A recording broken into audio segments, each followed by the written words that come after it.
అందరికీ మరణాత మరణాత మహిమస్వరం కార్యక్రమమును వీక్షిస్తున్న దేవుని పిల్లలైన మీ అందరికీ ప్రభు నామములో శుభములు కలుగురుగాక. ప్రతిరోజు ఇదే సమయమునకు ఈ కార్యక్రమమును వీక్షించి దైవాశీర్వాదములు పొందండి. ఇప్పుడు పాస్టర్ సామ్యూల్ సుందర్ రెడ్డి గారు దేవుని వాక్య వర్తమానం అందిస్తారు, శ్రద్ధగా ఆలకించండి. మరి ఈ యోహానుకు పేరు పెట్టిన తర్వాత మనం గమనించినట్లయితే కనుక మరి ఇతను ఒక బలమైనటువంటి పనికి దేవుడు ఏర్పాటు చేసుకున్నట్టుగా పరిశుద్ధ గ్రంథములో మనము చూడవచ్చు. ఆయన కొరకు ఆయత్తపడి ఉన్నటువంటి వారిని సిద్ధపరచుటకై ఈయన వచ్చినట్టుగా రాయబడింది. ఈయన జీవితం ఎలాంటి జీవితం అంటే కనుక సిద్ధ జీవితము. ఎవరిని సిద్ధపరుస్తున్నాడంటే ఎవరైతే ఆయన కొరకు ఆయత్తపడి ఉన్నారో ఆ ప్రజలను సిద్ధపరిచేటటువంటి వాడుగా ఈయన కనపడుతూ ఉన్నాడు. లూకాసు వార్త 1వ అధ్యాయము 79వ వచనం మనం చూస్తే అక్కడ కూడా మరొక సిద్ధపాడు గురించి చెప్తున్నారు. ఈయన జీవితంలో మన దేవుని మహావాత్సల్యమును బట్టి వారి పాపములను క్షమించుట వలన తన ప్రజలకు రక్షణ జ్ఞానము ఆయన అనుగ్రహించినట్లు ఆయన మార్గములను నీవు ప్రభువునకు ముందుగా నడుతువు. అదండి రెండవ సిద్ధపాటు ఏమిటంటే కనుక ప్రభు యొక్క మార్గాలనంట సిద్ధపాటు చేయడం అంట.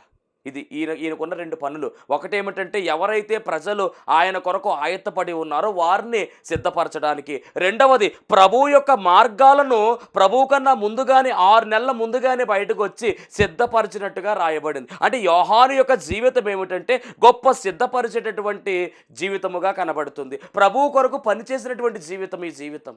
దేవునికి స్తోత్రం. దేవుని పనిలో బలమైనటువంటి సాధకంగా వాడబడినటువంటి వాడే ఈ బాప్తిస్మిచ్చు యోహాను. దేవుడు ఒక ప్రణాళిక లేకుండా ఈ భూమి మీదకి ఎవరిని పంపించడండి. కాబట్టి వాక్యం ఏంటంటే దైవ జనాంగమా, దేవుడు ఖచ్చితంగా మీ మీద ఒక ప్రణాళిక కలిగి ఉన్నాడు. ఆ ప్రణాళికను మీరు తెలుసుకొని ఆ చొప్పున ఆయన చిత్తం చొప్పున మనము నడుచుకున్నట్లయితే మన యొక్క జీవితానికి ఒక అర్థం ఉంటుంది. పని లేకుండా దేవుడు ఎవరిని కూడా ఈ సృష్టిలో పుట్టించలేదు. ఏంటి నా జీవితం ఏంటి, నా బ్రతికేంటి, నేను ఎవరి కోసం జీవించాలి అని అనుకుంటున్నావేమో సహోదరుడా, అస్సలు ఆ మాట రానివ్వద్దు. నీ మీద దేవునికి ఒక ప్రణాళిక ఉంది, నీ మీద దేవునికి ఒక పని ఉంది. కాబట్టి ఆ పని కొరకు, ఆ ప్రణాళిక కొరకు కనిపెట్టు. దేవుడు బయలుపరుస్తాడు. ఆయన చిత్తము చెప్పున నీ యొక్క జీవితాన్ని కొనసాగించుకున్నట్లయితే నీకు ఘనత కలుగుతుంది, దేవుని నామానికి మహిమ కలుగుతుంది. దేవునికి మహిమ కలుగును గాక. మరి ఈ బాప్తిస్మిచ్చు యోహాను యొక్క పని ముందుగానే చెప్పబడిపోయింది. అలాగే మనం చూసినట్లయితే గబ్రియేలు దేవదూత కూడా కొన్ని విషయాలు ఇక్కడ మనకు చెప్తూ ఉన్నారు. చదువుదాం ఒకసారి. దేవదూత ద్వారా చెప్పినటువంటి మాటలు మనం చదువుకున్నాం ఇందాక. ఈ మాటలు లూకాసు వార్త 1వ అధ్యాయము 13వ వచనం. అప్పుడు ఆ దూత అతనితో, జకర్యా భయపడకుము, నీ ప్రార్థన వినబడినది, నీ భార్య అయిన ఎలిజబెత్ నీకు కుమారుని కనును, అతనికి యోహానను పేరు పెట్టుతూ. చదవండి ఇప్పుడు. అతడు ప్రభువు దృష్టికి గొప్పవాడై ద్రాక్షరసమునైనను త్రాగక తల్లి గర్భమున పుట్టినది మొదలుకొని పరిశుద్ధాత్మతో నిండుకొనిన వాడై ఇశ్రాయేలీయులలో అనేకులను ప్రభువైన వారి దేవుని వైపునకు త్రిప్పును. అదండి ఆయన పని. అది ముందుగానే చెప్పేశారు ఆ పని. అలాగే మార్గము సిద్ధపరచడానికి వచ్చిన వాడుగా, అలాగే ఆయన కొరకు ఆయత్తపడి ఉన్నటువంటి వారిని సిద్ధపరచడానికి వచ్చిన వాడుగా కూడా ఈయన పిలవబడుతున్నాడు. అంత మాత్రమే కాదండి, ఈయనంటే ఒక గొప్ప ప్రవక్తగా కూడా కనబడుతూ ఉన్నాడు. ముందే 79వ వచనంలో మనం చూస్తే కనుక 76వ వచనంలో కనబడుతుంది. మరియు ఓ శిశువా, నీవు సర్వోన్నతుని ప్రవక్త అనబడుదువు. సర్వోన్నతుని యొక్క ప్రవక్తగా ఈయన కనబడుతున్నాడు.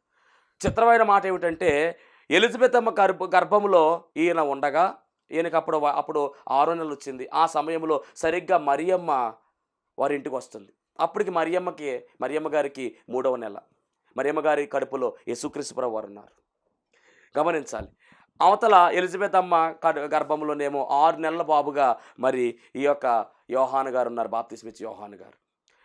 చిత్రం ఏమిటంటే మరియమ్మ గారు వచ్చి వందనాలు చెప్పిన వెంటనే ఎలిజబెత్ అమ్మ కడుపులో ఉన్నటువంటి ఈ బాబు అనగా బాప్తిస్మిచ్చు యోహాను అంటే గంతులు వేశాడంటండి. అంటే చిన్న వయసులోనే గర్భంలో ఉండి వందన వచనానికి మరి ఆయన రియాక్ట్ అయినట్టుగా, గంతులు వేసినట్టుగా బైబిల్ కన్నా స్పష్టంగా రాయబడింది. చదువుదాం. లూకాసు వార్త 1:47 చదువుదాం ఒకసారి.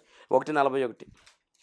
ఎందుకంటే మరియమ్మ గారు అలాగే ఎలిజబెత్ గారు ఇరువురు కూడా బంధువులు. వాళ్ళు ఎలిజబెత్ మరియు యొక్క వందన వచనము వినగానే ఆమె గర్భములో శిశువు గంతులు వేసెను. అంతటా చాలండి, శిశువు గంతులు వేసినట్టుగా ఆ శిశువు ఎవరంటే గనక బాప్తిస్మిచ్చు యోహాను. చూసారా ఎంత అద్భుతమైనటువంటి మాటలు! చిన్న వయసులోనే 6 నెలల వయసులోనే మరి లోపల కడుపులో ఉండగానే గంతులు వేస్తున్నటువంటి ఆ యొక్క గొప్ప ఆధిక్యత ఇక్కడ ఈయనలో మనం చూస్తూ ఉన్నాం, బాప్తిస్మిచ్చు యోహానులో. ఇంకా అంత మాత్రమే కాదు, ఆయన పుట్టిన తరువాత ఎక్కడ పెరిగారు అనేటువంటి మాట కూడా మనం చూసినట్టయితే 80వ వచనంలో మనం చూడొచ్చు ఈ మాట. అరణ్య అనుభవం కలిగిన వాడండి ఈయన, అరణ్యములో పెరిగిన వాడుగా కనబడుతున్నాడు. చదువు 80. శిశువు ఎదిగి ఆత్మయందు బలము పొంది ఇశ్రాయేలునకు దినము వరకు అరణ్యంలో నుండెను. అది అంటే ఇతనులో ఉన్నటువంటి గొప్ప లక్షణం ఏమిటంటే, తండ్రి యాజకుడు అయినప్పటికీ కూడా, గొప్ప యాజక ధర్మం చేస్తున్నప్పటికీ కూడా, మరి తండ్రి యాజకుడు కదా అని చెప్పేసి ఎక్కడా కూడా ముందుకు వెళ్ళలేదండి. దేవుని పని ఉంది ఈయనకి కాబట్టి అరణ్యములోనికి వెళ్ళిపోయాడు, అరణ్య అనుభవంలోకి వెళ్ళిపోయాడు. అరణ్య అనుభవంలో ఈయన ఉండడం జరిగింది. అరణ్యములో ఈయన మరి పని చేసినట్టుగా అరణ్యములో ఉన్నాడు. ఎందుకు అరణ్యములో ఉన్నాడంటే దేవుని పని పిలుపు కొరకు ఎదురు చూస్తూ ఉన్నాడు. బాల్యమంతా కూడా అరణ్యములోనే గడిచినట్టుగా మనం చూస్తూ ఉన్నాము. యవన ప్రాయం వచ్చిన తర్వాత దేవుని పిలుపును అందుకుని అప్పుడు దేవుని పరిచర్యలోనికి ఈయన ముందుకు కొనసాగినట్టుగా కనబడుతూ ఉంది. దేవుని కొరకు పనిచేసినటువంటి యోహానుగా, బాప్తిస్మిచ్చు యోహానుగా ఈయన పిలువబడుతూ ఉన్నాడు. మరి ఈయన యొక్క ఆహారం కనుక చూసినట్లయితే చాలా చిత్రమైనటువంటి ఆహారమే. మత్తయి సువార్త 3వ అధ్యాయము 4వ వచనంలో రాయబడిన మాట చూసినట్లయితే చాలా చిత్రమైనటువంటి ఆహారం ఈయన తీసుకున్నాడు. మత్తయి సువార్త 3:4. అతడు వచ్చి పాప క్షమాపణ నిమిత్తము మారు మనసు విషయమైన బాప్తిసం పొందవలనని యోర్దాను నది ప్రదేశమందంతటా ప్రకటించుచుండెను.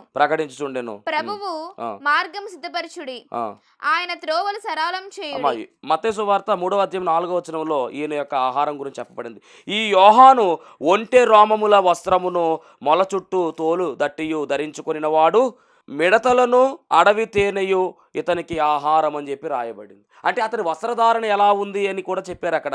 వస్త్రధారణ మరి ఆ యొక్క అరణ్యంలో ఉన్నారు కాబట్టి ఒంటె రోమముల వస్త్రమును మొల చుట్టూ తోలి దట్టియు ఆయన ధరించుకున్నవాడుగా, అలాగే మిడతలను అడవి తేనెయు ఆహారంగా తింటున్నట్టుగా రాయబడింది. అది యోహాను గారి యొక్క ఆహారం. యాజకుని యొక్క కుమారుడే, కానీ అలా ఎప్పుడు కూడా ముందుకు రాలేదు యోహాను గారు. దేవుని పనే ప్రాముఖ్యమైంది అనుకున్నాడు.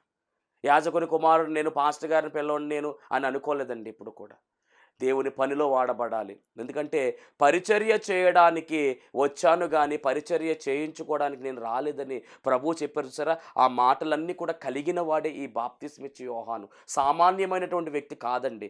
ఎందుకంటే ప్రభు అన్నారు కదా, స్త్రీలు కనిన వారిలో యోహాను గొప్పవాడని చెప్పారు. ప్రభువే చెప్పాడు ఈ మాట. కాబట్టి ఈ యోహాను యొక్క జీవితం ఎలాంటి జీవితం అంటే కనుక చాలా అద్భుతమైనటువంటి జీవితం. ఇంకో మాట చెప్పాలంటే ఈయన ఒక ప్రవచనాన్ని నెరవేర్చడం కూడా ఈయన జీవితంలో ఉంది. యెషయా గ్రంథం 40వ అధ్యాయంలో చెప్పబడినటువంటి ప్రవచనము ఈయన జీవితంలో నెరవేరిందండి. ఆ ప్రవచనం గమనిస్తే కనుక యెషయా గ్రంథం 40వ అధ్యాయము 4వ వచనము, ఈ ప్రవచనము అద్భుతమైనటువంటి ప్రవచనం. ఆ ప్రవచనము కూడా మరి ఈయన జీవితంలో నెరవేరినట్టుగా మనం చూస్తూ ఉన్నాం. దేవునికి స్తోత్రం. యెషయా గ్రంథం 40వ అధ్యాయం 4వ వచనం, 4, 5 వచనాలు ఈ మాట కనబడుతుంది. అరణ్యము గురించినటువంటి ప్రతి లోయను ఎత్తు చేయవలెను, ప్రతి పర్వతమును ప్రతి కొండను అనచవలెను, వంకర మార్గములు చక్కగాను కరుకైనవి సమముగాను ఉండవలెను. ఈ ప్రవచనం అండి చక్కగా ఎత్తి మనకి లూకాసు వార్త 3వ అధ్యాయంలో రాస్తూ ఉన్నారు. చక్కగా అక్కడ మనకు కనబడుతూ ఉంది. 3వ అధ్యాయం 6వ వచనంలో, ప్రభువు మార్గము సిద్ధపరచుడి, ఆయన త్రోవలు సరళము చేయుడి, ప్రతి పల్లము పూడ్చబడును, ప్రతి కొండయు మెట్టయు పల్లము చేయబడును, వంకర మార్గములు తిన్నవగును, కరుకు మార్గములు మనువగునని, సకల శరీరులు దేవుని రక్షణ చూతురు అని అరణ్యములో కేక వేయుచున్న యొక్క నిశ్శబ్దము అని ఒక ప్రవచనాన్ని యెషయా భక్తుడి ద్వారా దేవుడు తెలియజేసినటువంటి ఆ ప్రవచనం ఏదైతే ఉందో ఆ ప్రవచనానికి ప్రతిరూపం ఎవరంటే ఈయనే. ఆ ప్రవచనానికి మరి ఆ ప్రవచనం నెరవేర్చడానికి వచ్చినటువంటి వ్యక్తి ఎవరు అంటే కనుక బాప్తిస్మిచ్చు యోహానే. దేవునికి స్తోత్రం.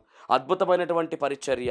అరణ్యములో కేక అనేటటువంటి మాట, లేదా అరణ్యములో ఒకరి శబ్దము అనేటటువంటి మాట ఎవరిది అంటే యోహాను గారిది. కాబట్టి ఈయన అరణ్యములో పెరిగారు. యాజకుని కుమారుడైనంత మాత్రాన ఎక్కడో బయట లేడండి, ఈయన అరణ్యములోనే పెరిగాడు. అరణ్య అనుభవం, క్రైస్తవునికి అరణ్య అనుభవం ఉండాలి. ఏకాంత అనుభవం అంటారు. యేసుక్రీస్తు వారు కూడా అరణ్యములో ఉన్నాడు. ఆయన బాప్తిజం తీసుకున్న తర్వాత 40 రోజులు ఆయన అరణ్యంలోనే ఉన్నాడు, అరణ్యవాసిగా ఉన్నాడు. మోషే గారు అరణ్యంలోనే ఉన్నారు, దావీదు గారు అరణ్యంలోనే ఉన్నారు. గొప్పవారందరూ కూడా అరణ్య అనుభవంలోనికే వెళ్ళారు. ఈరోజు మరి నీ యొక్క అరణ్య అనుభవం ఉందా అని అడుగుతున్నాడు ప్రభువు.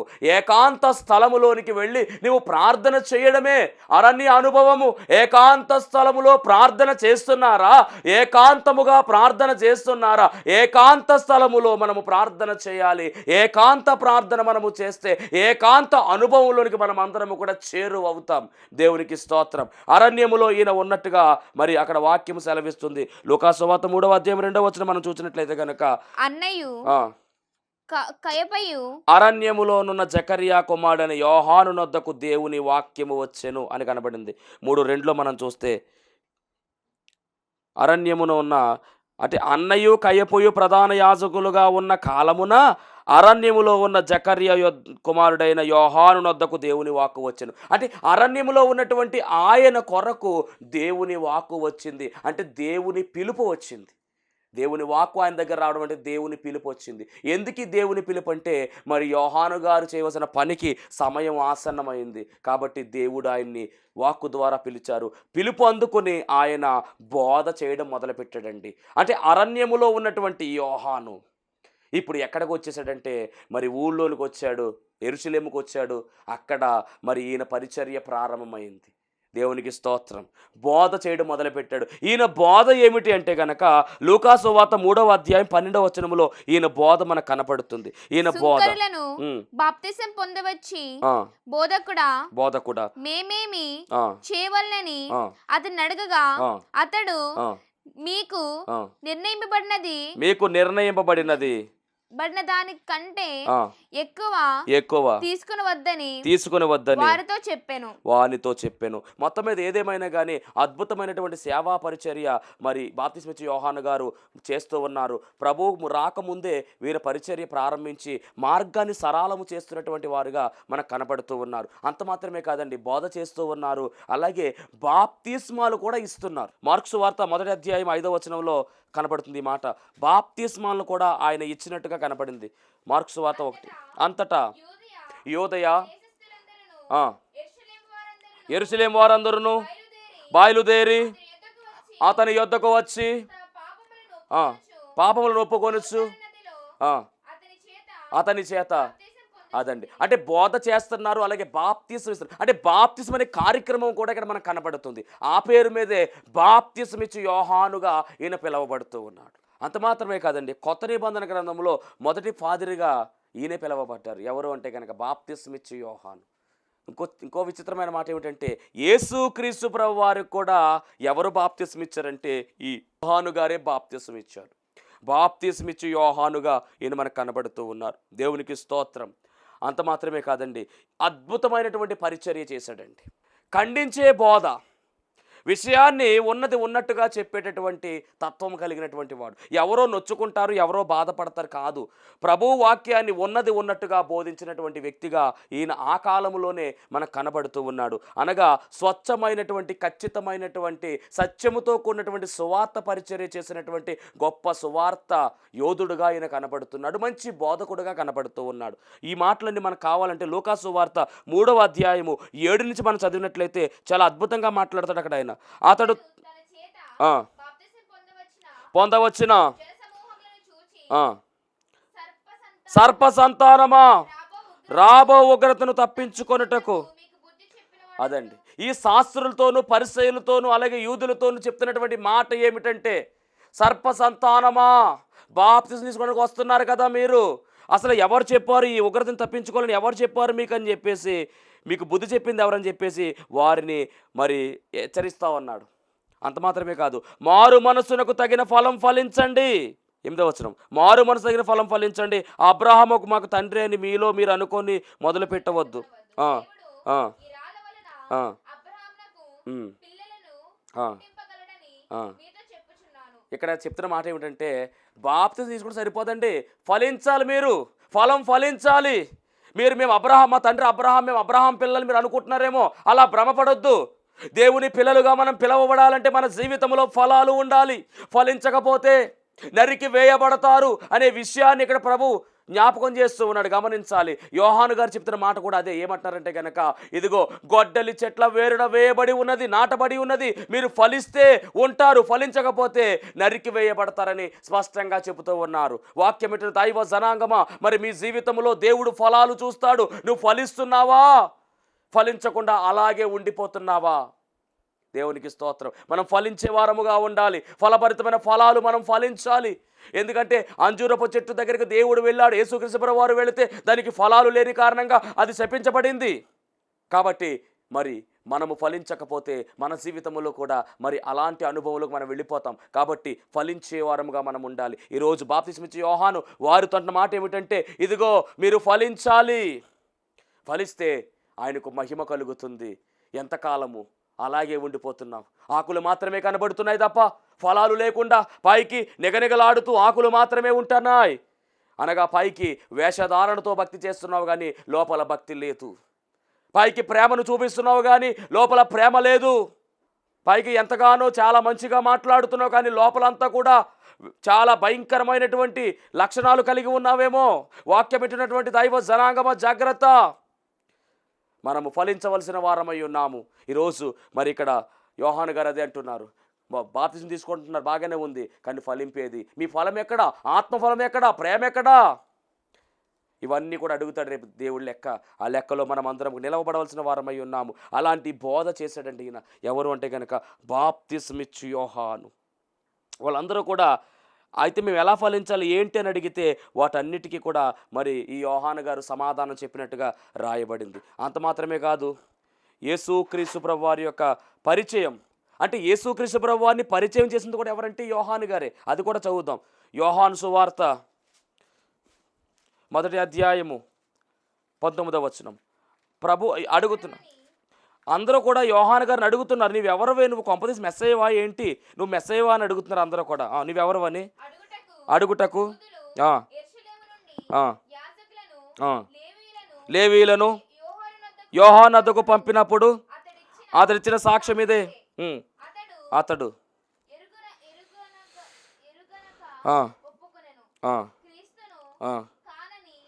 నీవు క్రీస్తువా ఏలియావా ప్రవక్తవా అని అడిగారు. అడిగితే నేను క్రీస్తును కాను ఏలియాను కాను అని చెప్తా ఉన్నాడు. నేను క్రీస్తును కాదు ఏలియాను కాదు. నేను ఎవరిని అంటే గనక ఆ రోజు ప్రవక్త గారు చెప్పినటువంటి యెషయా ప్రవక్త గారు చెప్పినటువంటి ప్రవచనం ఏదైతే ఉందో మనం చదువుకున్నాం కదా, యెషయా 40వ అధ్యాయం. ఆ ప్రవచనంలో ఉన్నటువంటి శబ్దం ఏదైతే ఉందో, అరణ్యంలో ఎలుగెత్తి ఒకని కేక అని రాయబడింది. ఆ శబ్దము ఆ కేక నేనే. ప్రభువు మార్గాన్ని సరళము చేయడానికి సిద్ధపరచడానికి వచ్చినటువంటి వాడు నేను. ఆయన చెప్పుల వారును విప్పడానికి కూడా నాకు అర్హత లేదు. నేను తగ్గవలసిందే, ఆయన ఎచ్చవలసినదే అని చెప్పినటువంటి మహనీయుడే ఈ బాప్తిస్మిచ్చు యోహాను. తగ్గింపు స్వభావానికి మారు పేరుగా కనబడుతూ ఉన్నాడు. అద్భుతమైనటువంటి సేవా పరిచర్య. ప్రభువు అందరూ వచ్చి అడిగారు, నువ్వు క్రీస్తు అంటే నేను క్రీస్తును కాదు అని చెప్పినటువంటి గొప్పవాడు. అందుకనే స్త్రీలు కనిన వారిలో యోహాను గొప్పవాడు. అంత మాత్రమే కాదండి, ప్రభువును శిష్యులకు పరిచయం చేసిన వాడు కూడా ఈ యోహానే. యోహాను గారి దగ్గర ఆంద్రేయ అనగా పేతురు గారి యొక్క అన్నగారు ఆంద్రేయ ఉండేవాడు. అతను అలాగే కొంతమంది శిష్యులు ఉండేవారు. వారికి యేసుక్రీస్తు ప్రభువారిని చూపించాడు. ఇదిగో లోక పాపమును మోసుకుని పోచిన దేవుని గొర్రెపిల్ల ఈయనే, ఈయన సర్వోన్నతుని కుమారుడు అని చెప్పిన వెంటనే వారు వెంబడించారు. ప్రభువుకి శిష్యులుగా మారిపోయారండి వారు. అంటే ప్రభువును పరిచయం చేసింది, శిష్యులకు పరిచయం చేసింది ఆయనే. అలాగే అక్కడ యోర్దాను దగ్గర ఉన్నటువంటి వారికి కూడా ఈయనే పరిచయం చేశాడు. లోక పాపమును మోసుకొని పోచిన దేవుని గొర్రెపిల్ల అదిగో వెళ్ళిపోతుంది, అదిగో దేవుని గొర్రెపిల్ల అని చెప్పి ప్రభువుని పరిచయం చేసినటువంటి వాడుగా కూడా ఈయన కనపడుతూ ఉన్నాడు. అద్భుతమైనటువంటి పరిచర్య, అద్భుతమైన సేవా పరిచర్య చేశాడండి. అంత మాత్రమే కదండి, ఖండించేటటువంటి బోధ, తప్పు చేస్తే తప్పు చేసామని చెప్పి తత్వం కలిగిన వాడు. ఎందుకు ఈ మాట చెప్తున్నానంటే, ఈ బాప్తిస్మిచ్చు యోహాను ఎవరో కాదు, ఏలియా యొక్క ఆత్మను కలిగిన వాడు. ఏలియా ఏ విధముగా అయితే ప్రభువు కొరకు రోషంగా ఉత్సాహంగా పనిచేశాడో అంతే రోషముగా పనిచేసినటువంటి వాడే కొత్త నిబంధన గ్రంథములో బాప్తిస్మిచ్చు యోహాను మండేటటువంటి స్వభావం కలిగిన వాడు. ఏలియా అయితే అంతకంటే ఎక్కువ మండే స్వభావం కలిగిన వాడుగా పనిచేసిన వాడే ఈ బాప్తిస్మిచ్చు యోహాను. నిజాన్ని నిజాయితీగా చెప్పేటటువంటి తత్వము కలిగిన వాడు, అబద్ధాన్ని ఖండించేటటువంటి స్వభావం కలిగిన వాడే ఈ బాప్తిస్మిచ్చు యోహాను. దేవుని కొరకు మండినటువంటి వాడుగా కనబడుతూ ఉన్నాడు. ఇతనికి ఉన్నటువంటి పేరు దేవుని కొరకు మండే దీపముగా పనిచేసిన వాడే ఈ బాప్తిస్మిచ్చు యోహాను. దేవునికి స్తోత్రం. అద్భుతమైన పరిచర్య. కానీ ఇంత పరిచర్య చేసిన ఈయన మరణాన్ని మనం గమనిస్తే గనుక చాలా భయంకరమైన మరణం అండి. ఎంత భయంకరమైన మరణం అంటే, హేరోదు అనేటటువంటి రాజు ఉన్నాడు, యెరూషలేమును పరిపాలిస్తున్న రాజు. ఈ హేరోదుకు తమ్ముడు, హేరోదుకి సహోదరుడు ఉన్నాడు ఫిలిప్పు. ఈ హేరోదు ఏం చేస్తాడంటే ఫిలిప్పు యొక్క భార్యను హేరోదు మరి వివాహం చేసుకుంటాడు. అది తప్పురా అని హేరోదు దగ్గరికి వెళ్ళి చెప్తాడు. ఆ కాలంలో అహాబు దగ్గరికి ఏలియా వెళ్ళి చెప్పినట్టుగా ఇక్కడ నువ్వు చేసిన తప్పు అని చెప్తే ఆ తప్పన్న మాట హేరోదు చేసుకున్నటువంటి హేరోదియా, అంటే అతను చేసుకున్నటువంటి ఫిలిప్ భార్య ఎవరంటే హేరోదియా. ఈ హేరోదియా కోపం వస్తుంది. కోపం వచ్చి యోహాను ఏదో విధంగా చంపించేద్దామని ప్రయత్నం చేస్తుంది. కానీ చివరికి జైల్లో వేస్తారు యోహాను గారు. యోహాను గారు జైల్లో ఉన్నా కానీ ఈమెకు కోపం తగ్గదు. ఎవరికంటే ఫిలిప్ గారి యొక్క భార్యగా పిలువబడుతూ ఉన్నది. ఇప్పుడు హేరోదు పెళ్లి చేసుకున్నాడు ఆమెను, హేరోదియా అని. పగ పెరిగిపోతూ ఉంటుంది. యోహాను గారు జైల్లో ఉంటాడు. ఒక రోజున హేరోదు గారి యొక్క పుట్టినరోజు వేడుక జరుగుతుంది. ఆ వేడుక చాలా అద్భుతంగా ఆయన ప్లాన్ చేసుకుంటాడు. అనేక మంది మరి ఆ యొక్క రాజులు, అనేక మంది ఆ ప్రాంతంలో ఉన్నటువంటి వారు, గొప్పవారు అందరినీ కూడా పిలుచుకుంటాడు. పిలుచుకుంటే ఆ యొక్క బర్త్డే, ఆ యొక్క ఫంక్షన్లో మరి హేరోదియా యొక్క కుమార్తె డ్యాన్స్ వేస్తుంది.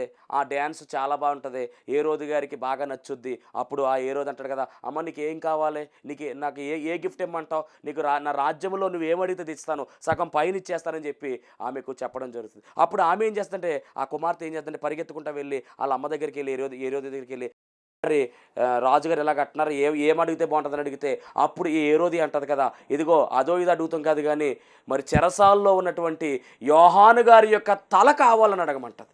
అప్పుడు తల పల్లెములో పెట్టుకుని తీసుకుని రమ్మని చెప్పేసి మరి కోరుకుంటే ఈ కుమార్తె వెళ్ళి రాజుగారికి చెప్తుంది, నాకు యోహాను గారి యొక్క బాప్తిస్మిచ్చు యోహాను గారి యొక్క తల పల్లెములో పెట్టి తీసుకురమ్మని అడిగితే మరి రాజు చాలా బాధపడతాడు. అయినా కానీ మరి మాట ఇచ్చాడు కాబట్టి మాట తప్పడానికి వీల్లేదు. కాబట్టి జైల్లో ఉన్నటువంటి ఆ యొక్క యోహాను గారి యొక్క తలను మరి నరికించి పల్లెములో పెట్టి ఇవ్వడం జరుగుతుంది. ఆ విధముగా పల్లెములోనికి తల వెళ్ళిపోయింది.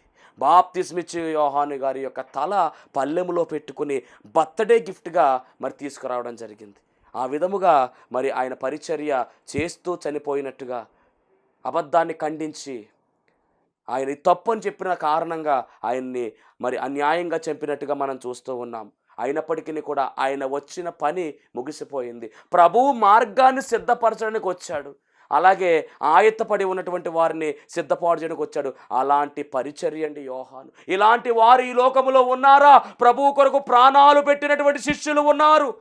ప్రభు కన్నా ముందుగానే సాక్షిగా మారిపోయినటువంటి యోహాను ఉన్నాడు. మరి నీవేం చేస్తున్నావు? ప్రభు కొరకు ఏ విధంగా వాడబడుతున్నావు? ప్రభు పరిచర్యలో ఏ విధంగా వాడబడుతున్నావు? స్త్రీలు కనిన వారిలో యోహాను గొప్పవాడు, దేవుని చేత పంపబడినవాడు యోహాను అని ప్రభు చేత చెప్పబడినటువంటి యోహాను మనకు కనబడుతూ ఉన్నాడు. ఈరోజు మరి నీ జీవితంలో ప్రభు యొక్క స్థానం ఏ విధముగా ఉంది? దేవుని కొరకు నువ్వు ఎంత పాటుపడుతున్నావు? యోహాను గారి జీవితం అంతా కూడా ఎలా ఉందంటే దేవుని పనిలోనే ఆయన సాగినట్టుగా అరణ్యములో పెరిగాడు. తర్వాత బయటకు వచ్చి ప్రభు కొరకు పరిచర్య చేశాడు. ప్రభువుకి సాక్షిగా నిలవబడ్డాడు. ఆయన అంటాడు కదా, ఇదిగో ప్రభు యొక్క చెప్పుల వారును విప్పడానికి కూడా నేను అర్హుడను కాదు, ఆయన ఎచ్చాల్సింది నేను తగ్గవలసిందే అనేటటువంటి నినాదంతో ముందుకు వెళ్ళినటువంటి గొప్ప యోధుడు ఈ బాప్తిస్మిచ్చు యోహాను. మరి యోహాను వలె మనము కూడా ప్రభు యొక్క పనిలో వాడబడాలి. అట్టి ధన్యత దేవదేవుడు మనందరికీ అనుగ్రహించును గాక. ఆమేన్. మహాపరిశుద్ధుడా, మహిమగల దేవా, ప్రేమ స్వరూపి, దయగల యేసు క్రీస్తు ప్రభువా, నీ ఘనమైన నామానికి వందనాలు, స్తోత్రాలు, స్తుతులు చెల్లించుకొనుచున్నాం. బాప్తిస్మిచ్చి యోహాను యొక్క చరిత్రను ప్రభువా మీరు మాతో మాట్లాడి ఉన్నారు దేవా. ఇదిగో మండేటటువంటి రోషము కలిగినటువంటి వాడుగా యోహాను కనబడుతూ ఉన్నారు నాయన. అట్టి రోషము కలిగి పరిచర్య చేసేటటువంటి ధన్యతా భాగ్యము నీ బిడ్డలకు మాకు దయచేయమని. ఏ బాధలు, ఏ బలహీనతలో ఉన్నారు, ఏ ఇబ్బందులు ఉన్నారు, వాటన్నిటిని తొలగించి వేసి శాంతి సమాధాన్ని బిడ్డలకు దయచేసి వేరే మహిమా ఘనత కీర్తి ప్రభావం పొందుకోమని రారాజుగా పెండ్లి కుమారుడుగా శీఘ్రకాలము రానయ్యున్న యేసు క్రీస్తు వారి నామంలో అడిగి వేడుకొనుచున్నాం పరమ తండ్రి, ఆమేన్. దేవునికి మహిమ కలుగునుగాక. అందరికీ మరణాత. మన్నాత అండి. అయ్యగారికి అమ్మగారికి మన్నాత అండి. మా అమ్మాయికి అయితే వివాహం జరగట్లేదనేసి అయ్యగారి చేత ప్రార్థన చేయించుకున్నామండి. అవి వెంటనే వివాహం అయ్యిందండి. మళ్ళీ బాబుకు కూడా అనుకోని రీతిలో వివాహం జరిగిందండి. ఇప్పుడు కోళ్ళకైతే గర్భఫలం అండి దేవుడు ఇచ్చాడండి. మరి అలాగే ఈ 3 కూడా ఈ చర్చకు తర్వాత అండి అన్నీ కూడా సక్రమంగా జరిగినాయండి. దేవుడు దీవించునుగాక, ఆమేన్. మరి కుమార్తె చెప్పినటువంటి సాక్ష్యం మీకు అర్థమై ఉంటుంది. వీరిది జొన్నాడ అనేటువంటి ప్రాంతము. జొన్నాడ నుంచి పెదపడినటువంటి శాలకు వీరు రావడం జరిగింది. అమ్మాయి కొరకు ప్రత్యేకించి అంశం పెట్టుకున్నారు వివాహం జరగాలని. దేవుడు అద్భుతమైనటువంటి రీతిలో మరి చక్కని సంబంధాన్ని ఏర్పాటు చేసి వివాహం జరిగించారు. అలాగే అబ్బాయి విషయంలో వీరికి ఒక కుమారుడు ఉన్నారు. కుమారుడు విషయంలో కూడా దేవుడు కార్యం జరిగించి వివాహ కార్యక్రమాన్ని ఘనముగా ఇరువురికి జరగడానికి దేవుడు కృప చూపించాడు. అంత మాత్రమే కాదు, మరి కోడల యొక్క గర్భఫలాన్ని కూడా ఆయన తెరిచి ఈ 3 కార్యాలు వీరి జీవితంలో దేవుడు జరిగించడం జరిగింది. అద్భుతమైన రీతిలో మరి దూర ప్రాంతం నుంచి శాలకు రావడము, దేవుడు వీరి జీవితాల్లో ఇలాంటి అద్భుతమైన కార్యం జరిగించడము దేవునికి మహిమ కలుగును గాక. దేవుడి సాక్ష్యాన్ని దీవించును గాక, ఆమేన్.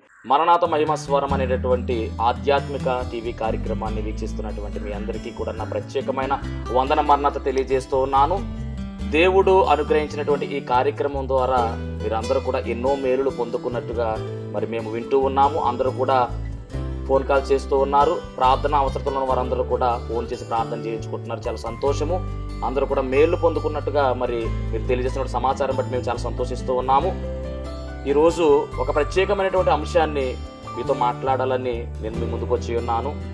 అదేమిటంటే, దేవుడు తన మహాకృపను బట్టి సేవా పిలుపు నాకు ఇచ్చి అన్నిటినీ విడిచిపెట్టి తను రమ్మనడం జరిగింది.